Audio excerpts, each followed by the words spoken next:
Romanos capítulo 1, versículo 1 diz: Paulo, servo de Jesus Cristo, chamado para ser apóstolo, separado para o Evangelho de Deus. Diga amém. Paulo, servo de Jesus Cristo, chamado para ser apóstolo, separado para o Evangelho de Deus. Diga comigo: Senhor, fala comigo. Amém. Senta um pouquinho, por favor. Irmãos, nós estamos há algumas semanas falando sobre você se conhece? Nas primeiras 2 semanas eu falei sobre as nossas emoções, assumindo o controle e potencializando as emoções. Somos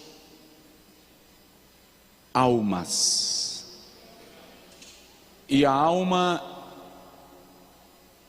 encerra as colunas mestras da nossa consciência. Nela residem os nossos sentimentos e as nossas emoções, e nós não podemos deixar que emoções ruins, doentias, se alojem em nós. Não podemos evitar de senti-las, mas podemos evitar de acumulá-las. Alguém já disse que você não pode impedir um pássaro voar sobre a sua cabeça, mas você pode impedir que ele faça um ninho sobre ela.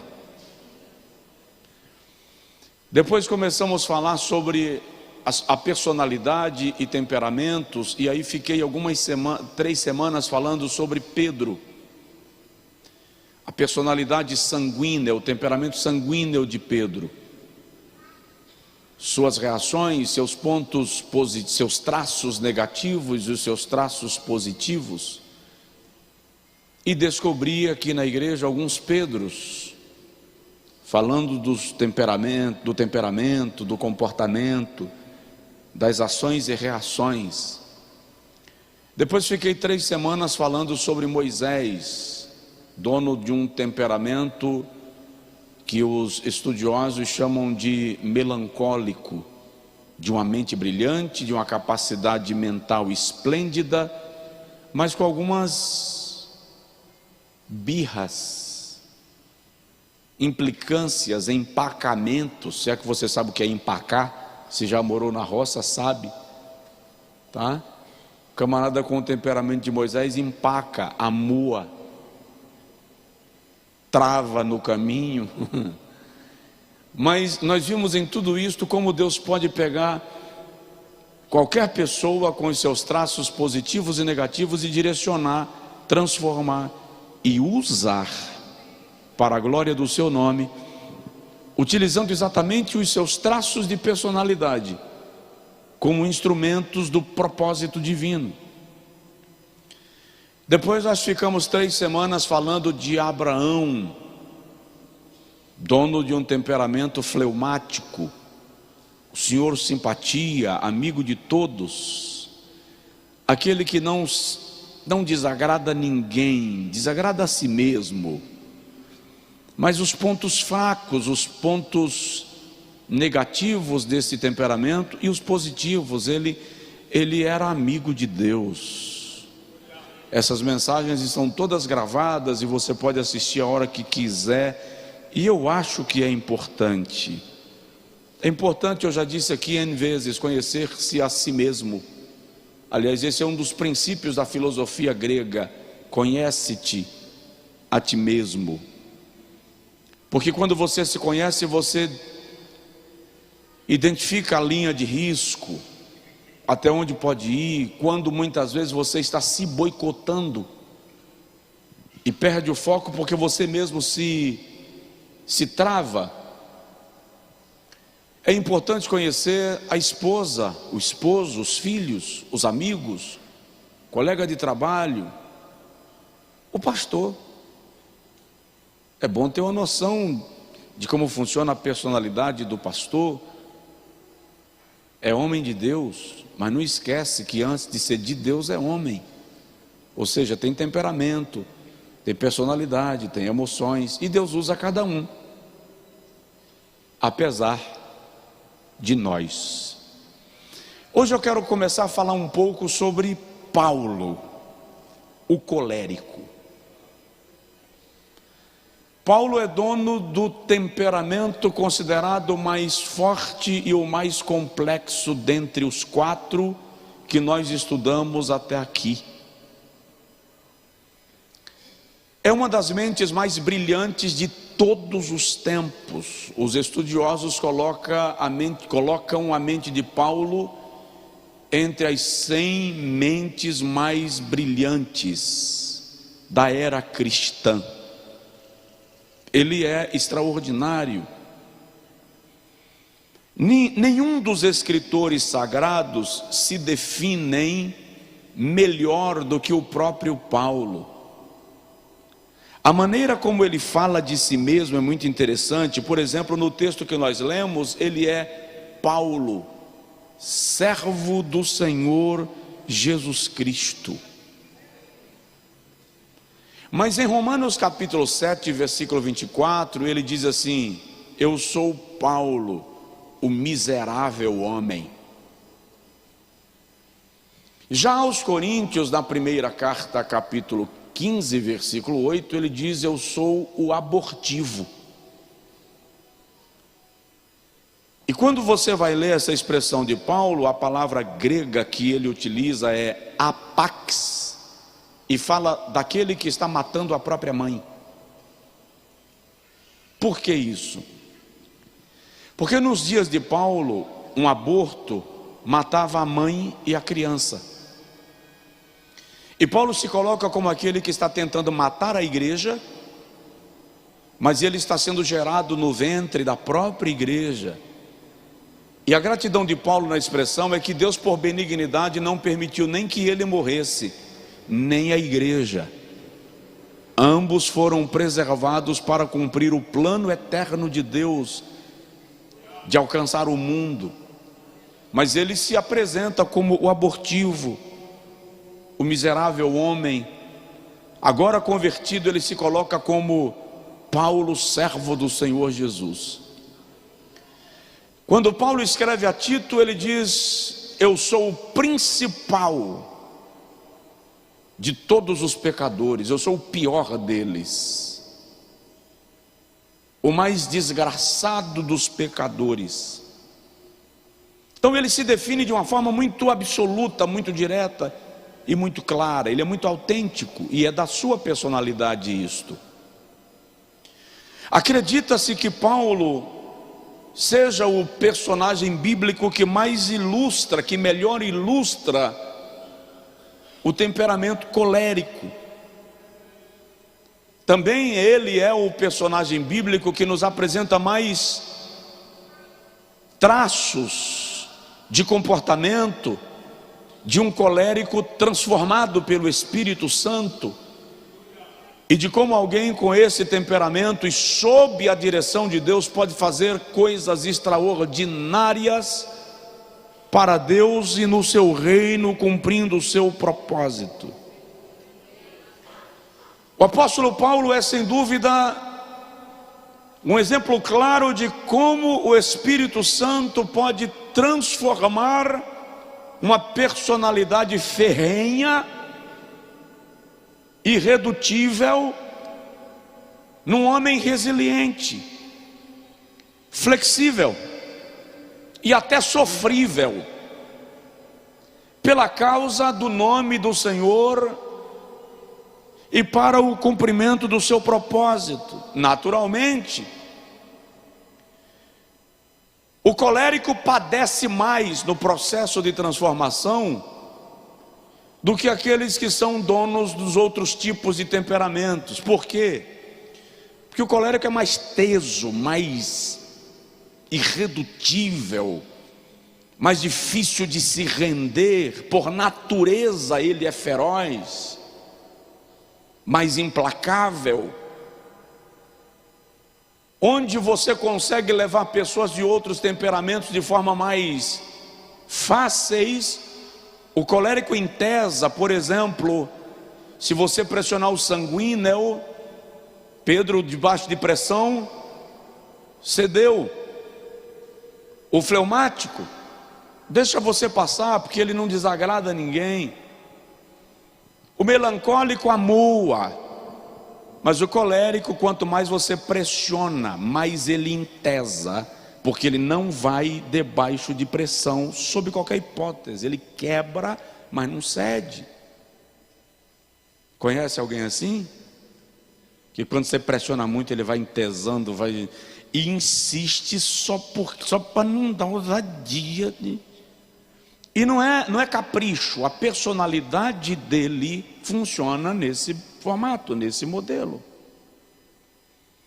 Você chega para o seu filho sanguíneo e diz: peça desculpa, e ele começa a chorar. Você chega para o seu filho fleumático e diz: peça desculpa, e ele diz: oh, desculpa. Você chega para o seu filho melancólico e diz: peça desculpa, e ele faz assim. Você chega para o seu filho colérico e diz: peça desculpa, ele diz: não peço. E não pede. E se você não pedir, eu vou te colocar de castigo, tá? Mas não peço. Não é ruindade, é um traço de personalidade. E é preciso aprender a lidar com esses traços de personalidade, para a gente não sair atropelando e achatando uns aos outros. Tem alguém na casa? Vamos observar, como eu fiz com todos os outros, os traços negativos e os positivos, e depois a gente fala de dois, um negativo e um positivo, só isso, para você conhecer Paulo. Por exemplo, o colérico é irascível. Irascível é a característica daquele que se ira. Também é sarcástico. O colérico é impaciente. Quer conversar com o colérico? Vai direto ao ponto. Não faça a volta ao mundo. Seja objetivo. Naturalmente é altivo. Caminha como quem está tomando o território. Parece prepotência, mas é da sua natureza esse espírito de altivez. É intolerante, vaidoso, autossuficiente. Colérico não pede, vai lá e faz. Se você quiser ajudar, me ajude. Se você não me ajudar, eu vou fazer do mesmo jeito. O colérico é astucioso. Suas características e traços positivos é enérgico, quase incansável, resoluto, independente, otimista, prático, decidido. Sabe o que quer? Líder e audacioso. Faz coisas que quem olha diz assim: é doido. Jesus. E ele vai com a tranquilidade de um leão. Você já viu um leão nervoso? Vai com a tranquilidade típica da sua natureza. É da personalidade. O colérico é um ativista prático. Para ele, na vida, tudo é utilitário, tudo tem utilidade. É um líder natural e obstinado. Normalmente é muito otimista. O cérebro do colérico vive fervilhando de ideias. de projetos, de objetivos, e incrível, tão logo um objetivo é alcançado, ele já estabelece o próximo, não para, produz o tempo inteiro, pensa o tempo inteiro, dorme pensando no projeto de amanhã e acorda para entrar em atividade. Entretanto, é importante observar que, devido a esta personalidade, muitas vezes, se não controlado pelo Espírito Santo, pode cometer erros graves, pode agir por impetuosidade, se movimentar sem fazer o devido cálculo. E o detalhe disso é que normalmente o colérico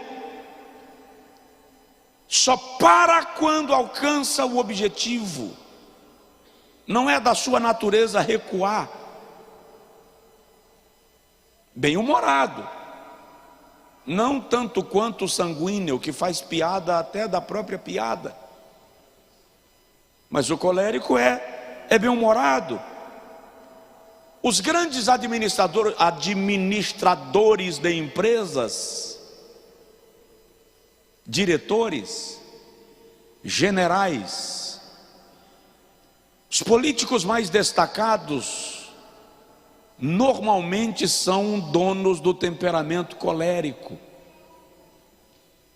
Os grandes soldados da história, é nesse quadrado que Paulo, o apóstolo, se encaixa. Porém, Paulo, o apóstolo, não é apenas um homem de temperamento colérico, ele também é um homem de educação aprimorada, de mente brilhante e religiosidade profunda. Vou lhe mostrar que Paulo é um poderoso jurista, um pensador hábil e rápido no raciocínio, com a incrível capacidade de não ter medo de nada e de ninguém, nem da morte. Ele diz: em nada tenho a minha vida por preciosa, eu estou pronto não somente a ser preso, mas também a morrer. O que importa é alcançar a meta. Não é estranho que Saulo, e isso foi dito aqui domingo pelo pastor José Luiz da ministração, a primeira menção que a Bíblia faz de Saulo é ele comandando o motim que está executando Estevão, o primeiro diácono e mártir da igreja, o primeiro mártir da fé cristã. Atos capítulo 7, versículos 58 e 59, nos apresenta Saulo recebendo e guardando as vestes daqueles que executavam a Estevão. Entretanto, eu não consigo deixar de imaginar que a postura de Estevão, enquanto morre, ficou viva na memória do velho soldado Saulo. Não dava para apagar, e até creio que Estevão tenha sido a primeira semente de Cristo lançada no coração de Saulo. Se o irmão lê a descrição que a Bíblia faz de Estevão, repito, isso foi pregado aqui domingo passado, também está lá no canal da igreja, o irmão vai perceber que as características que você encontra em Saulo posteriormente são características que Lucas apresenta na personalidade de Estevão, o que nos indica que Estevão, se não tivesse sido morto, teria se tornado um grande nome da história do cristianismo. Mas ele é tão sábio que a Bíblia diz dele que Estevão, com sabedoria e eloquência e poder, falava ao sinédrio e o sinédrio lhe ouvia. É a mesma capacidade esboçada por Paulo posteriormente. Agora, vamos observar um pouco da personalidade dele, do nosso querido Paulo, para nós conhecermos um pouco dele e, consequentemente, um pouco de nós. Então eu vou falar de um traço negativo desse temperamento e um positivo. Semana que vem, se Jesus não tiver voltado, a gente fala mais um pouquinho. Amém? Então o primeiro traço negativo do colérico, que eu quero destacar e vou lhe mostrar na personalidade de Paulo, é que o colérico normalmente é cruel, frio. Ele não tem problema de fazer o que tem que ser feito. O colérico demite, sem chorar. O colérico diz: não dá mais para manter a sociedade, acabou aqui. E não fica lamentando pelos cantos. Acabou. O colérico não sente necessidade de que alguém tenha pena dele. Se você sentir pena dele, ele se ofende. É da sua natureza esta, repito, crueldade, frieza. A partir da primeira menção de Saulo na Bíblia, no livro de Atos, que culmina com a morte de Estevão, ele continuou implacável e cruel. Até o capítulo 10 de Atos dos Apóstolos, Saulo é o grande vigilante e perseguidor da fé cristã. É o homem mais temido de Jerusalém. Atos capítulo de número 9, versículo de número 1 e 2, diz que ele recebeu, olha só, Saulo respirando ameaças e morte. A respiração dele era ameaça e morte. Ele tinha ânsia por perseguir os cristãos. Fala como de um animal feroz querendo devorar a sua presa, respirando ainda ameaças e mortes contra os discípulos do Senhor. Dirigiu-se ao sumo sacerdote e pediu-lhe cartas para Damasco, para as sinagogas, a fim de que, se encontrasse alguns deste caminho, quer homens, quer mulheres, os conduzisse presos a Jerusalém. E vou lhe mostrar que ele não queria só prender. Ele é de fato um animal feroz. O Saulo colérico sem Cristo não vê limite para a sua fúria. Não há perdão para quem atravessar o seu caminho. Vamos observar na Bíblia como ele mesmo se descreve. Veja comigo Atos capítulo 25, versículo de número 21 e 25. Paulo está preso. Olha só, ele está preso em Jerusalém. Vai ser julgado por Festo, que é procurador romano, e pelo rei Agripa. Mas Paulo tem uma capacidade tão incrível, uma capacidade jurídica tão incrível, que ele diz: eu não quero um advogado para me defender, eu quero o direito de eu mesmo me pronunciar no tribunal em minha defesa. É um homem de capacidade acima da média. Ele diz em Atos capítulo de número 25, versículo de número 21, está escrito, é Lucas quem escreve o livro de Atos, está escrito assim: e Paulo apelou, entrou com recurso, para que fosse reservado ao conhecimento de Augusto,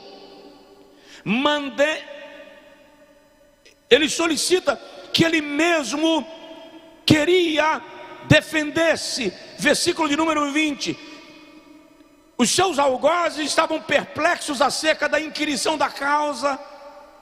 Disse se queria ir a Jerusalém e lá ser julgado acerca dessas coisas, e Paulo apela para que ele seja julgado pelo próprio César. Eu não quero ser julgado aqui na Judéia, eu quero ser julgado na capital do império. E eu mesmo quero entrar com a minha defesa. Versículo 25. Festo diz assim: eu acho que ele não praticou nada que seja digno de morte, mas ele apelou também a Augusto. Paulo entra com recurso na Suprema Corte do Império. Ele não quer ser julgado aqui na primeira instância ou na segunda, ele apela para a terceira. Eu quero ser julgado lá em cima pela Suprema Corte, pelo imperador romano. Eu quero me defender diante dele. Há quem diga que isso aqui estava no plano de Deus para que o imperador ouvisse o evangelho de Cristo. Olha bem para mim, eu particularmente acho que Paulo errou na decisão. A decisão de Paulo aqui culmina na sua morte. Tanto o rei Agripa quanto Festo diz: ele não cometeu crime, nem para ser preso, quanto mais para morrer. Paulo só morreu aqui, foi condenado à morte, porque ele apelou para o imperador. E o imperador estava num momento que precisava perseguir os cristãos. E Paulo era o grande ícone do cristianismo. Se ele tivesse permanecido em Jerusalém, ele não teria sido morto naquele momento. Claro, se fazia parte do plano de Deus, e Paulo entendeu assim, embora a Bíblia não dê nenhuma sugestão de que Deus estava conduzindo naquele sentido, e semana que vem eu vou lhe provar isso.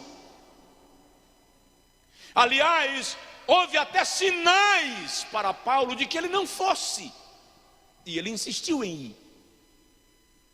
O fato é que Paulo, Atos 26, 2, ele diz assim: tenho-me por feliz, ó rei Agripa, de que perante ti me haja hoje de defender. Ele não quer advogado, ele se defende. Ele não precisa que o tribunal tenha pena dele, ele vai se posicionar e vai se defender. E no final do seu argumento, no final do seu diálogo, no final do seu discurso, no final da sua tese, o rei Agripa, versículo 28, olha para Paulo e diz: por pouco tu não me persuades a me converter à tua fé. A capacidade de argumentação dele é tão clara, é tão lúcida, é tão completa, que o rei sentiu-se provocado a se converter ao cristianismo. Isso aqui é um traço da sua personalidade. Mas olhe Atos 26, 9 e 10. Ele diz assim: bem tinha eu imaginado que contra o nome de Jesus Nazareno deveria eu praticar muitos atos, o que também fiz em Jerusalém. E havendo recebido autorização dos principais sacerdotes, é ele mesmo falando de si, encerrei muitos nas prisões, e quando os matavam, eu era quem dava a sentença. Ele prendeu alguns, mas ordenou que se matasse outros. É o traço de um homem cruel no seu propósito, de uma personalidade que não tolera aqueles que não se colocam alinhados consigo. Olha o versículo 11: eu os castiguei muitas vezes. Ele está falando de tortura sobre tortura. Pegava o cristão, castigava repetidamente, obrigando-os a blasfemar. Eu batia, torturava, até que eles blasfemassem, e enfurecido, demasiadamente contra eles. Preste atenção, a fúria está crescendo. Saulo não ia parar. Ninguém conseguia deter a sede de violência de Saulo. Eu me enfurecia contra eles, ele diz, e eu os perseguia até nas cidades estranhas, fora da minha jurisdição. Eu atravessava a fronteira, feito um cachorro louco que só para quando alcança o seu alvo. Ele quebrava a regra, ia além da jurisdição, e ele diz, eu os perseguia até nas cidades estranhas. Traços de um homem carregado de crueldade. Saulo era uma ameaça aos cristãos. Ele se sentia vigilante do judaísmo. Tem alguém aí? Saulo era tão feroz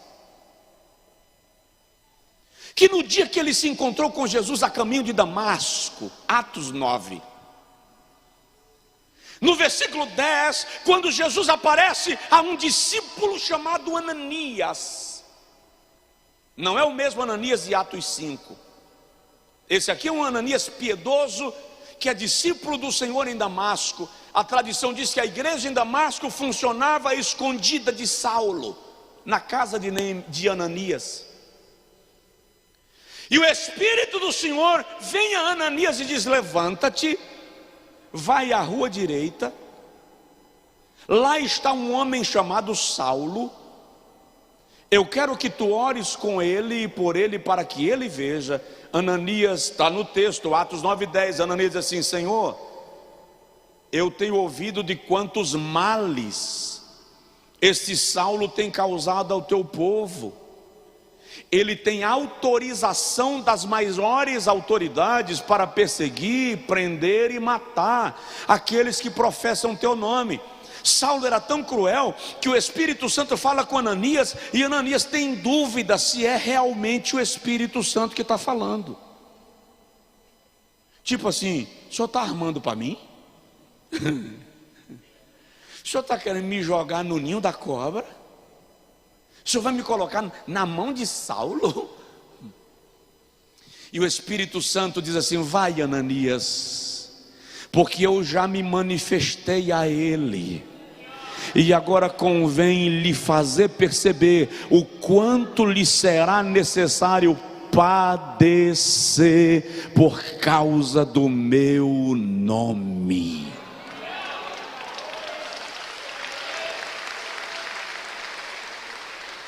Só um homem com essa natureza iria onde Paulo foi. Só um homem com essa natureza faria na história da igreja o que Paulo fez. O império está matando cristãos e Paulo está penetrando nas fronteiras do Império Romano e estabelecendo igrejas em toda a Europa, Ásia e África. Cristãos estão morrendo e Paulo não para.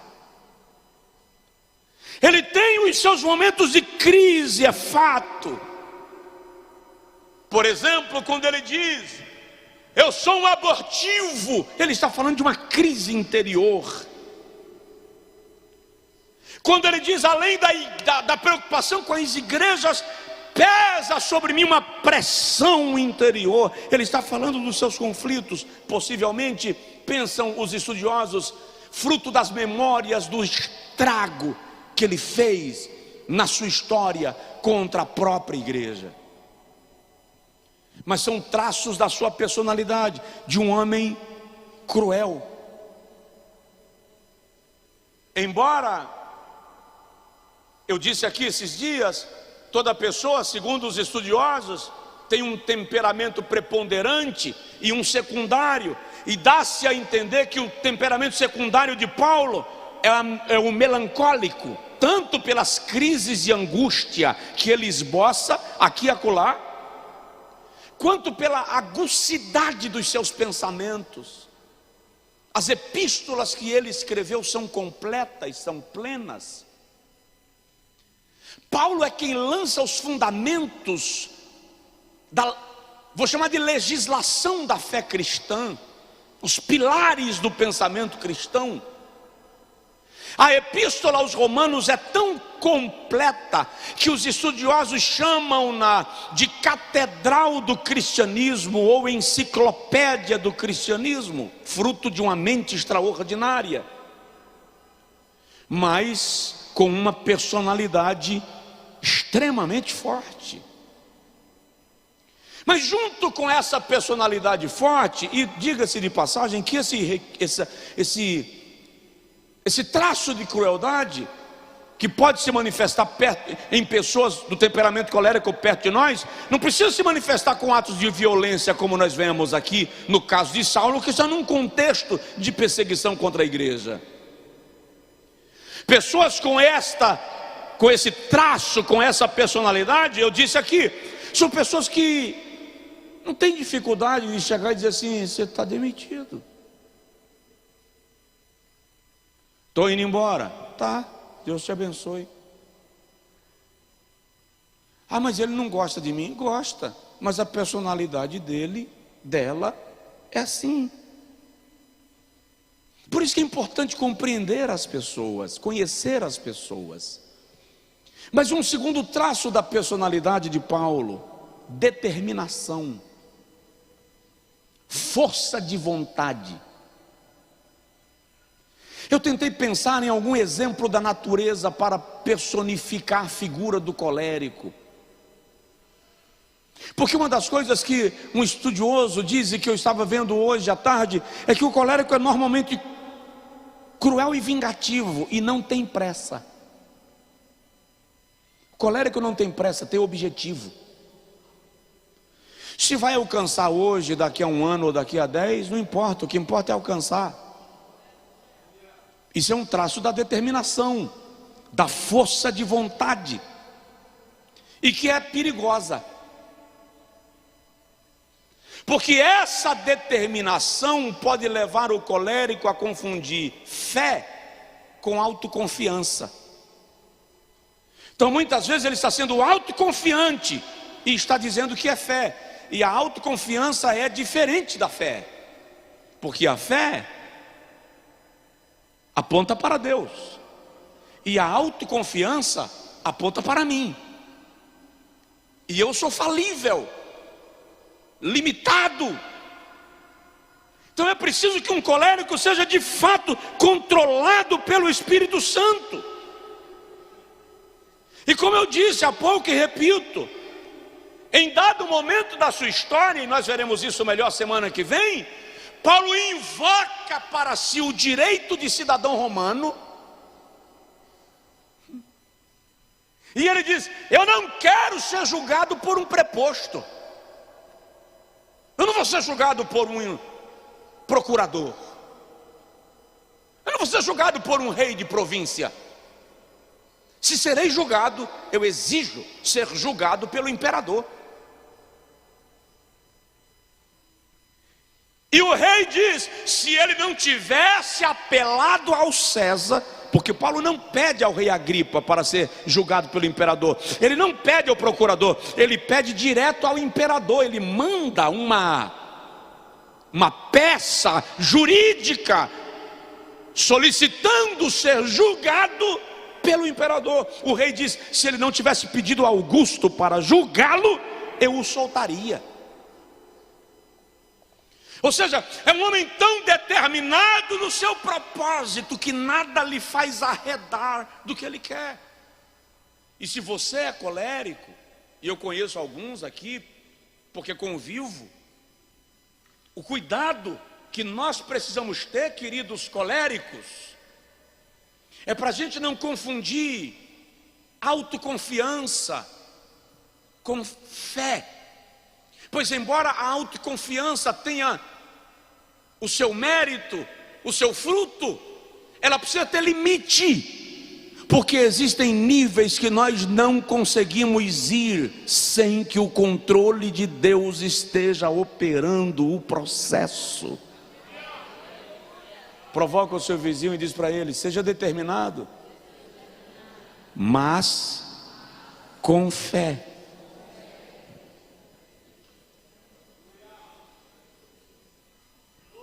Em geral, justamente por causa da sua determinação, o colérico é bem sucedido em qualquer profissão que ele desenvolve. Não porque ele é melhor do que os outros, mais inteligente do que os outros, mas porque ele não admite retroceder. Estabelece um objetivo e cumpre o objetivo. Eu ia dar um exemplo aqui, mas eu vou deixar esse exemplo para outro momento. O colérico não precisa de alguém lhe marcando para ele fazer o que tem que ser feito. Ele faz. Deixa um profissional colérico cuidando da loja e não precisa ficar no pé dele. Basta você dizer para ele assim: olha, a meta é esta, precisamos resolver isso aqui.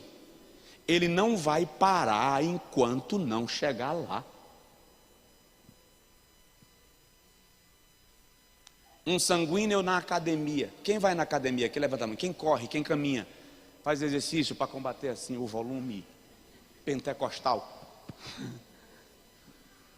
Um sanguíneo na academia, ele vai em toda empolgação, e o personal, vamos lá, vamos lá, vamos lá, e ele vai na. Se o personal der uma folga, ele para. Tu é doido, velho? Quer me acabar? O fleumático na academia, vamos lá, ele.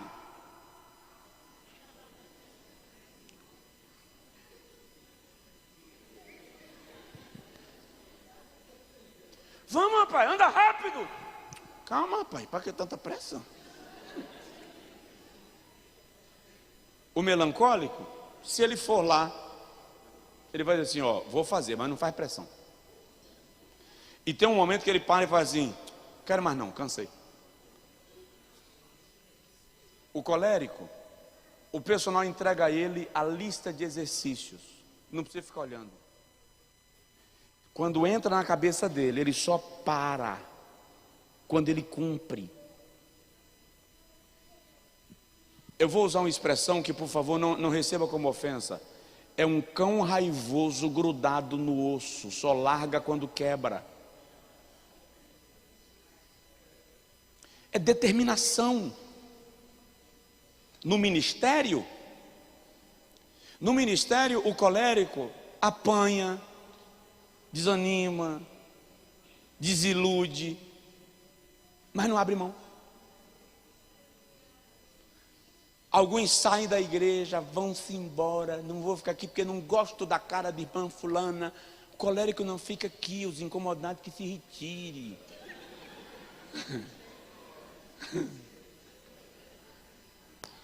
É da personalidade dele.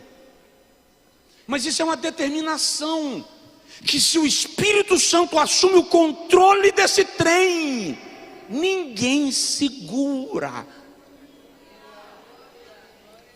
Olha a determinação de Paulo em 1 Coríntios capítulo 9, versículo 24 a 27. Por esta causa eu humilho o meu corpo, eu me piso e esmurro a mim mesmo. Ele está dizendo: eu me castigo, eu me esmurro, eu me atropelo, mas o que eu tenho que fazer, eu farei. Determinação. Ainda aos Coríntios ele diz assim: fiz-me sábio para os sábios, livre para os livres, escravo para os escravos, grego para os gregos.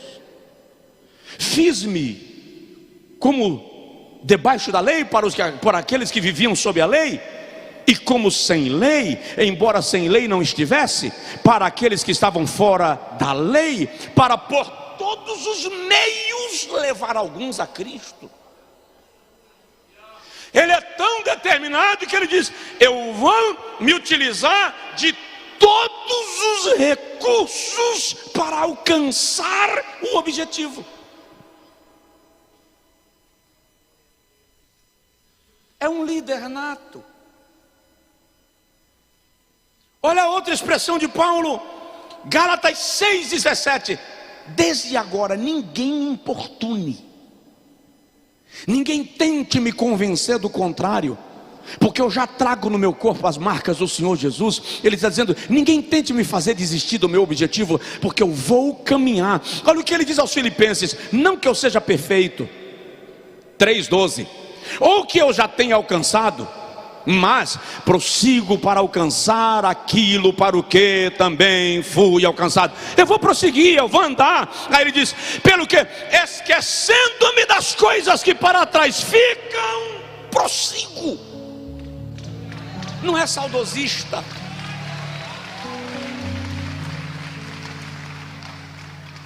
Ele não fica lamentando o ontem. Eu tenho que prosseguir, eu tenho que avançar. Ele é tão determinado, e veremos isso, repito, na próxima semana, se Jesus não tiver voltado, que quando alguém tenta mostrar para ele o risco de morrer, Atos 20, ele diz: em nada tenho a minha vida como importante, o que me importa é cumprir com alegria a carreira e o ministério que o Senhor me confiou. Rapaz, não vai, ele diz, Atos 21, eu estou pronto não somente a ser preso, mas a morrer, se for necessário, pela causa do Evangelho. É um traço da personalidade de um homem controlado pelo Espírito Santo, mas que não perdeu a sua determinação. Sabe o que quer.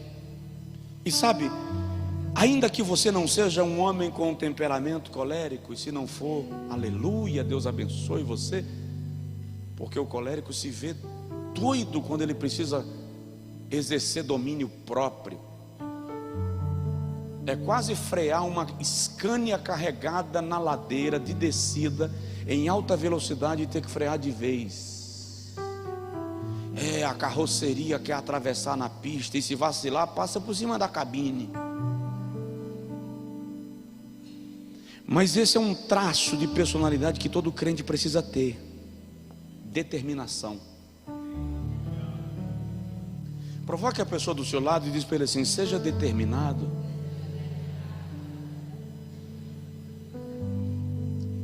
Se você propôs um negócio, seja determinado. Ainda que alguém te censure, te critique, tenha determinação. Vai demorar, mas a determinação posta diante de Deus vai produzir frutos.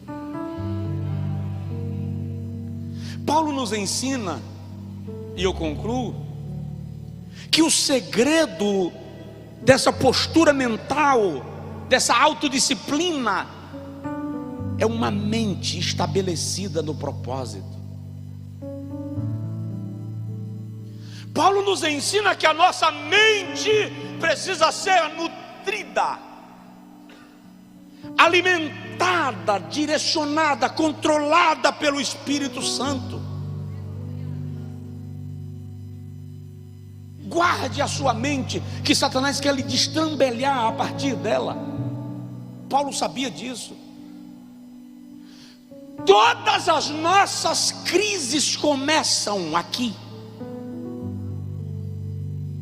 Então comece a orientar a sua mente pela palavra e firmá-la em Deus. Ele diz em 1 Coríntios 2,16: vós tendes a mente de Cristo.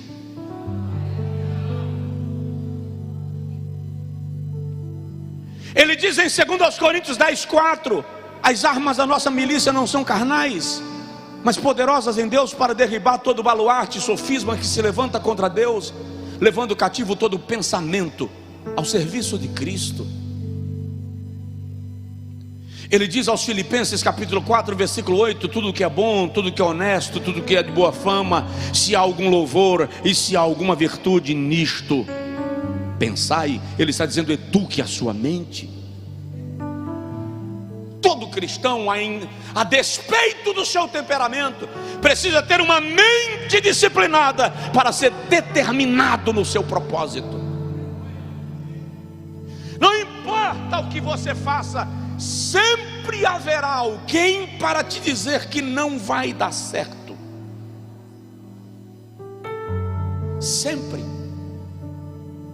Ei, eu era menino,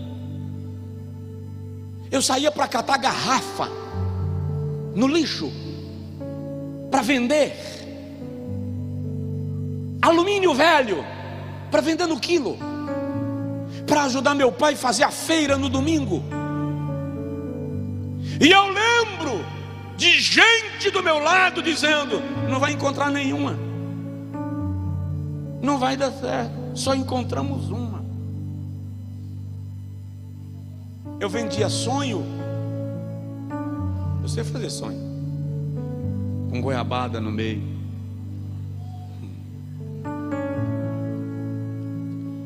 E alguém dizia: mas não vende, as pessoas não compram.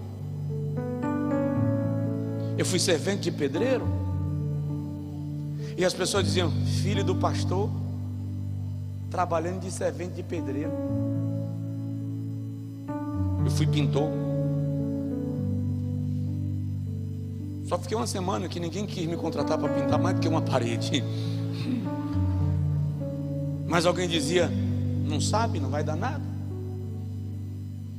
Eu fui metalúrgico, e alguém disse: metalúrgica aqui não dá.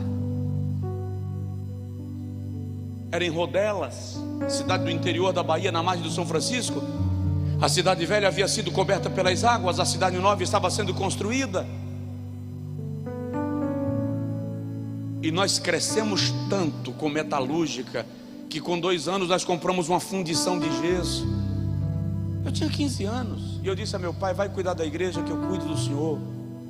E assumi a metalúrgica e a fundição de gesso. Quando mudamos de cidade, não dava certo a metalúrgica nem a fundição de gesso. Eu aprendi a fazer sabão, e fui vender sabão de porta em porta. E alguém disse: não vai dar certo. Deu. Quando iniciei o ministério e comecei a pregar, alguém dizia: só cresce se for filho de pastor grande, só cresce se for filho de pastor de campo grande, de igreja grande. E meu pai era pastor de igreja de 60 membros, de 100 membros.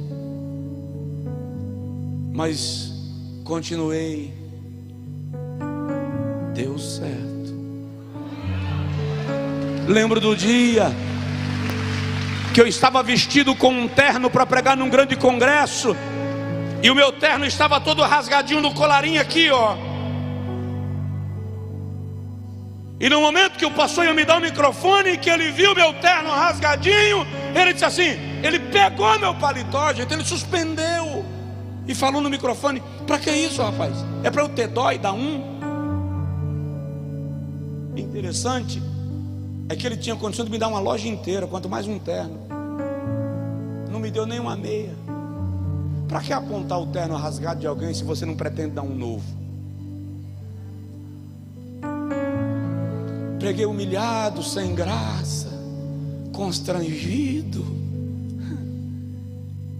E aí Jesus falou comigo: um dia você vai abrir a porta do guarda-roupa e vai escolher a cor do terno que você vai querer vestir.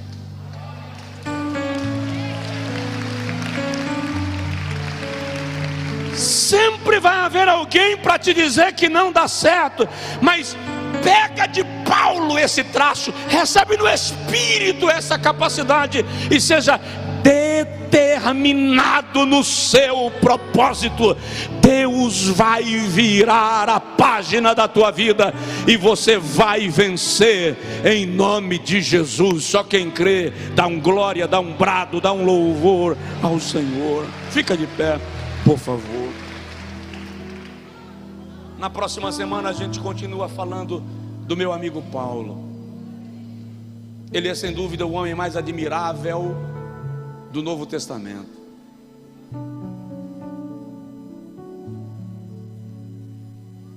Eu quero orar por você nesta noite, pela sua determinação. Eu gostaria que você orasse pelos seus filhos. Não sou pai, pastor. Pretende ser? Ora, profetiza, declara. Não sou mãe, pastor. Amém. Pretende ser? Vai orando pelo futuro da sua descendência, para que os nossos filhos não sejam pessoas de personalidade vulnerável, volúveis, fracos de vontade, sem ânimo, sem propósito.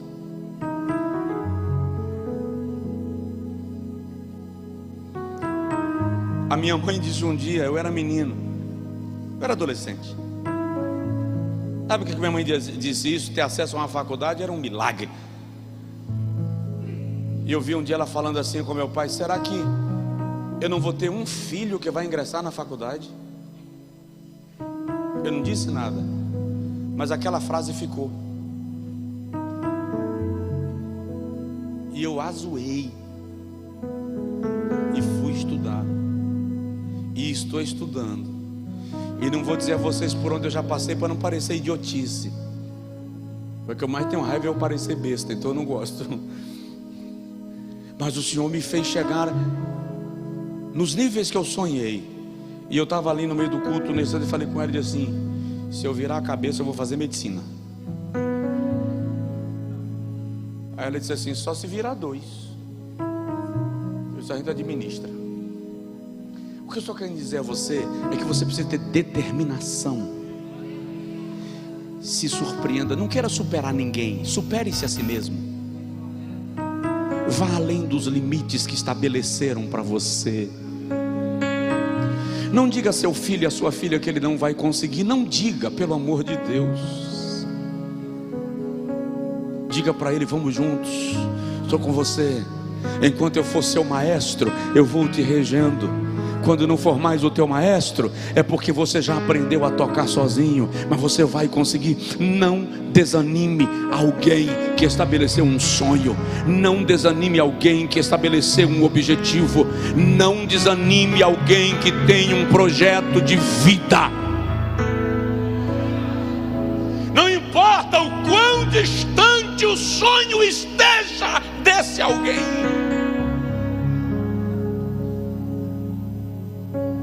Deus que gera sonhos também encontra caminhos na distância e te faz chegar. Olha para a pessoa do seu lado e diz para ele assim: não há sonho demasiado difícil para quem crê. Não há sonho demasiadamente difícil para quem crê. Creia e Deus vai te levar a lugares que você não imaginou, em níveis que você não projetou. Determinação. Quero orar por você agora e você vai dizer a Deus: Senhor, gera em mim essa determinação, essa força de vontade, esse querer chegar. Mas não tenha pressa. Às vezes demora.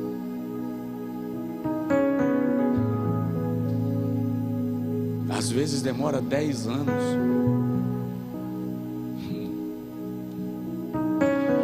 Às vezes demora tanto que você tem que parar de falar no assunto. Às vezes demora tanto que você tem que fingir que morreu. Para aqueles que te querem morto, dizer assim: já era. Mas enquanto pensam que você morreu afogado porque você não boia, Deus está fazendo debaixo da água em você respiração boca a boca e te mantendo vivo.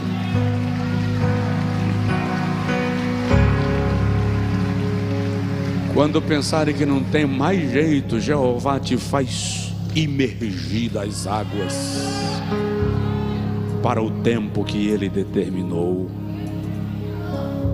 Diga comigo: olhei para o futuro, gostei do que vi, estou correndo para Ele.